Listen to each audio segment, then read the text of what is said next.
বিরাটির অদূরেই অবস্থিত গৌরীপুর কালী মন্দির। বছরের প্রথম দিনে মাকে দর্শন করার জন্য এই জাগ্রত মন্দিরে ভিড় জমান ৮ থেকে ৮০ সকলে। বৃহস্পতিবার সকাল থেকেই ধূপ, ফুল, মিষ্টি হাতে নিয়ে মায়ের কাছে পুজো দিতে ভিড় জমান ভক্তরা। কথিত আছে এই মন্দিরে বসেই ধ্যান করেছিলেন স্বামীজি। ভক্তরা জানালেন গৌরীপুরের কালীবাড়ি মা খুবই জাগ্রত, মা সকলের মনস্কামনা পূর্ণ করেন। আর ভবতারিণী মা কালীর মূর্তি একই রকম, মানে একই মূর্তির আদল আর কি। আর স্বামীজি এখানে এসে ধ্যান করেছিলেন এবং দক্ষিণেশ্বরে শ্রী রামকৃষ্ণদেব তার ইয়েতে এসে এখানে একদিন পুজোর ইয়েতে বসেছিলেন। খুব জাগ্রত মা কালী। আগে তো সমস্ত বাসে যারা যেত তারা সবাই এখানে আগে নেমে পুজো দিয়ে তবে যশোরের ওপর দিয়ে যেত, নাহলে অ্যাক্সিডেন্টের বা ডাকাতির ভয় থাকতো। খুব ভালো লাগছে, আমি প্রায়ই আসি মায়ের কাছে মন্দিরে। মা খুব জাগ্রত, খুব ভালো, মন থেকে সাড়া পায়। ভালো কাটুক সারা বছরটা, সবাই যেন ভালো থাকে, সুস্থ থাকে, এই চাইবো। দিলাম, খুব ভক্তি শ্রদ্ধা করে পুজো দিলাম, সবাই যেন ভালো সুখে শান্তি থাকে, সারা বছর ভালো থাকে। কালীবাড়িতে আসেন কেন? আসি একটা নাম প্রতিষ্ঠা, একটা নাম শুনছি বহু বছর ধরে, আসা হয় না, আজকে এলাম। আমি আসি, আমার সবকিছু ইচ্ছা পূরণ হয়েছে এখানে আসার পর। ইচ্ছা পূরণ হয়েছে তাই আমি এখানে আসি। নতুন গাড়ি কেনার পরে এসেছি, সবকিছু এখানে এসেছি।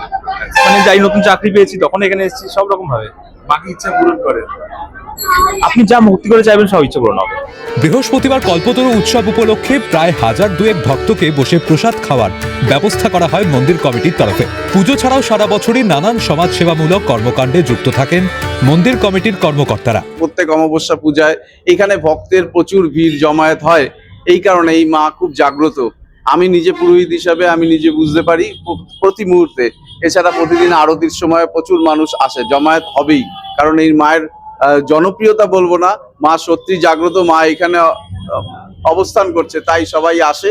এবং এইখানে প্রত্যেকটি মানুষ যারা পরিচালন কমিটিতে আছে তারাও যথেষ্টভাবে সহযোগিতা করে যাতে মানুষ সুন্দরভাবে এসে পূজা দিতে পারে। তাই জন্য আমাদের গৌরীপুর মা, জয় জয় গৌরী মা, এই মায়ের নাম সব জায়গায় ছড়িয়ে পড়ছে, দিন দিন ছড়িয়ে পড়ছে। এছাড়াও মন্দিরের শুধুমাত্র আধ্যাত্মিকতা পূজা ছাড়াও আমাদের মন্দির বিভিন্ন রকম ওয়েলফেয়ার অ্যাক্টিভিটিসের সঙ্গে যুক্ত। বিভিন্ন রকম সামাজিক কাজকর্ম, আঁকা প্রতিযোগিতা, আঁকা, তারপরে তোমাদের এই কম্পিউটার শেখানো, পড়াশোনা, এইসবের ক্ষেত্রে তারা জড়িয়ে আছে। দিন দিন যেভাবে এখানে ভক্তদের সংখ্যা বৃদ্ধি পাচ্ছে, আজকে সকাল থেকে এই পর্যন্ত না হলেও প্রায় ১৫ থেকে ১৭,০০০ ভক্ত সমাগম হয়েছিল।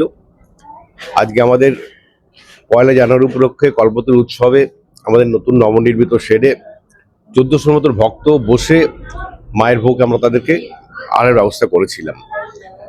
এবং যে পরিমাণ ভক্ত আপনি যদি এখনো দেখতে পান, ক্যামেরাটা ঘোরালে দেখতে পারবেন যে কি পরিমাণ ভক্ত এখানে সমাগম হচ্ছে। তা ভক্তদের আস্থা দিন দিন মায়ের প্রতি বৃদ্ধি পাচ্ছে কেন? মায়ের জাগতিকের উপর জন্যই।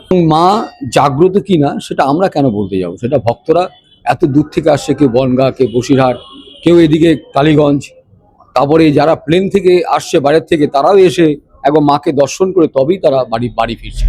তো এই যে আমাদের মায়ের যে অনুপ্রেরণা বা মায়ের যে আশিস এরা ভক্তদের পাচ্ছে বলেই আজকে আমাদের এইখানে এই গৌরীপুর সর্বজনীন কালী মন্দিরে এত ভক্ত সমাগম হচ্ছে। এবং আমরা সমাজসেবামূলক অনেক রকম কাজ করি, যেটা আমাদের পূর্ববর্তী বক্তা সম্পাদক মহাশয় বলেননি, কিছুটা কম বলেছেন সংক্ষেপে বলতে। আমাদের এখানে ডাক্তারদের ব্যবস্থা আছে, হোমিওপ্যাথিক এবং এলোপ্যাথিক দুটি ব্যবস্থা আছে। কম্পিউটার সেন্টার আছে, যাদের নাকি খুব খুব সীমিত, কেননা একটা জিনিস মনে রাখবেন, বিনা পয়সায় কিছু হয় না। বিনা পয়সা করলে সেই জিনিসের দাম থাকে না।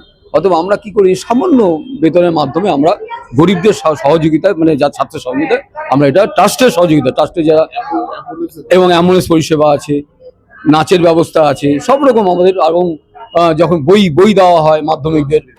সকলকে ভালো রেখো মা, বছরের প্রথম দিনে এই হোক মায়ের কাছে প্রার্থনা। ক্যামেরায় নিখিল দাসের সঙ্গে সুব্রত বন্দ্যোপাধ্যায়ের রিপোর্ট, ক্যালকাটা নিউজ।